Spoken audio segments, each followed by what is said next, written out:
kasari! Sa mga oras na to, pupunta nga ako ng palengke dahil kinulang nga ako sa aking hanger. Dahil ito ngayong araw na naglaba ako at sobrang dami nga talaga ng labahin ko. Bumili nga ako ng 3 dosena at syempre ang pinili ko yung makapal na para kahit papaano matibay-tibay at matagal ngang gamitin. Dahil yung mga lumang hanger ko nga yung mga kulay black na madali lang maputol na sobrang lutong pa. Ubus na nga lang kakabali kaya ito napadagdag na naman tayo. Tuwing pupunta nga ako ng palengke, lagi ko nga kasama si partner kaya kung makikita ninyo, ito kumakain pa nga ng lugaw.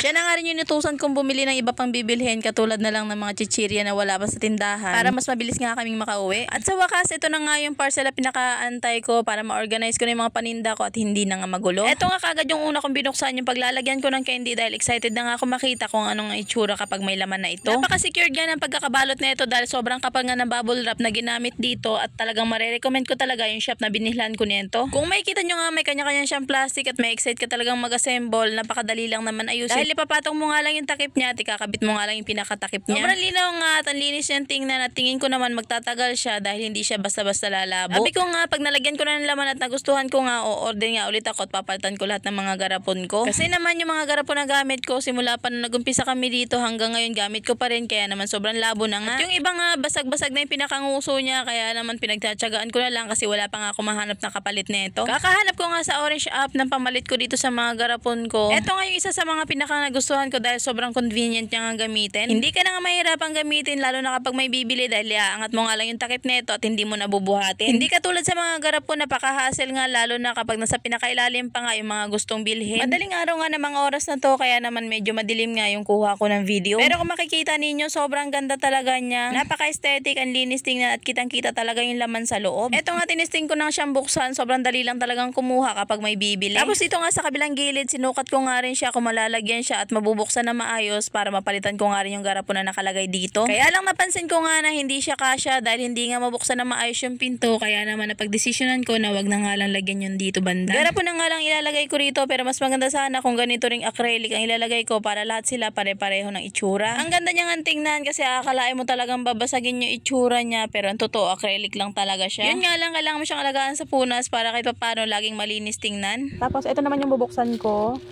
yung aking lagayan doon sa side na yun. Ito na siya. So inantay ko lang dumating yung lagayan ko ng mga candy kanina. Balik kahapon pa ito dumating at ngayon ko pa lang siyang bubuksan. So napakasikip, hindi ko pa ma-display ito kasi paglalagyan ko doon. Kapag natapos ko na ilagay doon itong in-order ko sa Orange app ay saka ko ma-display yun kung saan ko siya pupwesto. At ayan yung mga garapon ko. Ang dami ko ng bakanteng garapon. Ito pa oh. Yan. So hindi ko tatapon yan dahil pag-iipunan ko yan ng mga barya-barya. At dito nga inumpisahan ko ng buksan tong para sa wall organizer ko dahil na-excite din ako makita. Isa pa, napaka-secure din ang pagkakabalot niya. Nakikita nyo ba ang kapal-kapal ng bubble wrap na ginamit sa kanya? Meron na rin nga pala itong kasamang pinakasabitan niya na ididikit mo lang sa wall pero yung sa akin kasi hindi ko ginamit dahil natatanggal nga. Ganito pala yung pinaka-itsura niya. Meron siyang 3 compartment at marami ka na rin mailalagay dahil maluwag yung pinaka-space niya. Hindi ko pa nga naikakabit pero na-imagine ko na itsura kapag may laman na nga. At dito habang sinusukat ko na nga kung gaano katas ang paglalagyan, tamang-tama may bumili kaya naman syempre unahin natin yung mga bibili. Kapag ganito nga may bumibili sa akin mga depote, pinapalitan ko nga agad para hindi gumuho yung laman kapag ukab-ukab nga. Pag hindi kasi compress yung laman ng cooler namin, nagtutumbahan nga yung laman at syempre lulubog na nga yung tube ice na nakalagay sa ibabaw. At dito nga sinimulan ko nang tanggalin yung mga sa screen ko at nilagay ko na nga yung ibang chichirya na dapat ilalagay ko dyan. Hindi ko na nga ginamit yung sabitan na kasama dito sa organizer ko dahil ang plano ko talaga dito ko na lang siya ikakabit sa pinaka-screen ko. Ang ginamit ko na nga lang na pinakatali nito ay yung cable tie na madali ko lang naman din ilagay. Tapos ganito na yung pinaka-itsura niya at ang plano ko nga ay puputol-putulin ko na lang yung mga dati nakasabit dyan. Finally, tapos na rin ako at ito na yung kinalabasan niya. Mas madali nang kumuha kapag may bibili. Hindi ka na mahirapang magupit-gupit. At mas madali nga siyang hanapin. Unlike kapag nakasabit-sabit nga lang, magulo tingnan. Kung nagustuhan mo nga itong wall organizer ko at pati yung acrylic candy organizer, lalagay ko na lang yung link sa comment section para makapag-checkout ka na din. So, yun lang muna. At kung nakaabot ka sa dulo ng aking video, maraming salamat sa panunood. Huwag kalimutang i-like at i-follow ang aking page. Happy selling. God bless. Bye!